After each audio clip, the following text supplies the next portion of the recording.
SSC পরীক্ষার্থী 2025 শিক্ষা সরঞ্জাম বিতরণ ও মাহফিলের উপস্থিত সম্মানিত প্রধান অতিথি, উপস্থিত দূর দূরান্ত থেকে আগত সম্মানিত মেহমানবৃন্দ, আমার সামনে উপবিষ্ট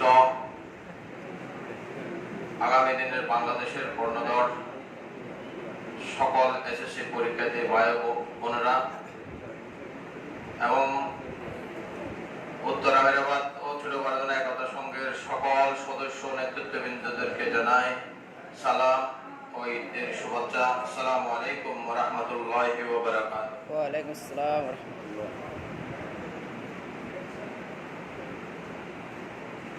আজকের এই মহৎ অনুষ্ঠান উপহার দেওয়ার জন্য সর্বপ্রথম মহান রব্বুল আলামিনের কাছে শুকরিয়া আদায় করছি এবং সেই সাথে এই সংগঠনের সাথে সম্পৃক্ত সকলের প্রতি কৃতজ্ঞতা প্রকাশ করছি এবং সকলের সুস্থতা কামনা করছি। আমি এসএসসি পরীক্ষার্থীদের উদ্দেশ্যে কয়েকটি কথা বলবো। সামনে এসএসসি পরীক্ষা, সকল নিয়ম শৃঙ্খলা মেনে সুস্থ মস্তিষ্কে আপনারা এসএসসি পরীক্ষা অংশগ্রহণ করবেন। সামনে যে কয়েকটি দিন রয়েছে সেই দিনগুলো অত্যন্ত গুরুত্বপূর্ণ। আপনাদেরকে অনেক পরিশ্রম করতে হবে। পরিশ্রম করে সুস্থভাবে পরীক্ষায় অংশগ্রহণ করে সকলের মা বাবার মুখকে উজ্জ্বল করার জন্য, কাঙ্ক্ষিত লক্ষ্যে পৌঁছানোর জন্য সুন্দর একটি রেজাল্টের কোনো বিকল্প নেই।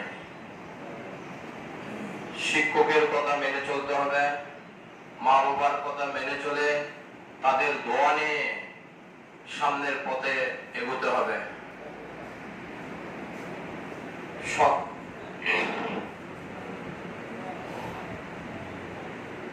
আপনারা আগামী দিনের এই দেশের চালিকা শক্তি হবেন।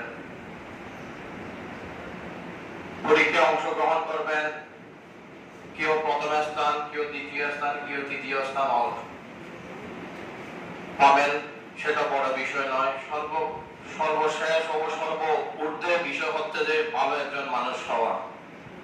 ভালো মানুষ হতে হলে আপনাদেরকে ভালো চিন্তা ভাবনা করতে হবে, ভালো আচরণ করতে হবে।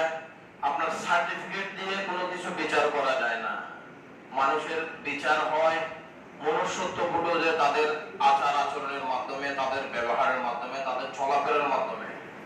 আপনারা এখানে অনেকে ভাই বন্ধুরা আছেন, বিশেষ করে আমি ছেলেদের উদ্দেশ্যে বলবো, তোমরা যখন রাস্তায় চলাফেরা করো, তোমাদের যখন মুরব্বীরা, তোমার বাবার বন্ধুরা, তোমার বড় ভাইয়ের বন্ধুরা এবং তোমাদের শিক্ষকেরা যখন কোথাও বসে কিংবা যতটুকু সম্ভব তাদেরকে সম্মান করতে হবে।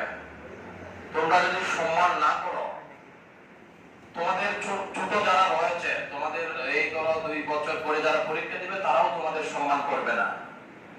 তোমাদেরকে শিখাতে হবে কিভাবে সম্মান করতে হয়, বড়দের কিভাবে শ্রদ্ধা করতে হয়। এই জিনিসটা তোমাদের থেকে শিখবে। আমি বিশেষ করে ছেলেদের প্রতি বিশেষ অনুরোধ রাখবো এবং আদেশ করব, তোমরা যাতে শৃঙ্খলা মেনে সকলকে, যাদেরকে শ্রদ্ধা করা দরকার শ্রদ্ধা করে এবং স্নেহ করা দরকার স্নেহ করে, সামনের মা বাবার স্বপ্নকে পূরণ করার জন্য অক্লান্ত পরিশ্রম করে জীবনের মূল চালিকা শক্তি এবং স্বপ্নকে, লালিত স্বপ্ন বাস্তবায়ন করার জন্য যা যা পদক্ষেপ নেওয়া দরকার, সকলে সেই সকল পদক্ষেপ গ্রহণ করে তোমাদের সামনে পরীক্ষা উজ্জ্বল এবং সকলের সুস্বাস্থ্য কামনা করে আমি আমার সংক্ষিপ্ত বক্তব্য এখানে শেষ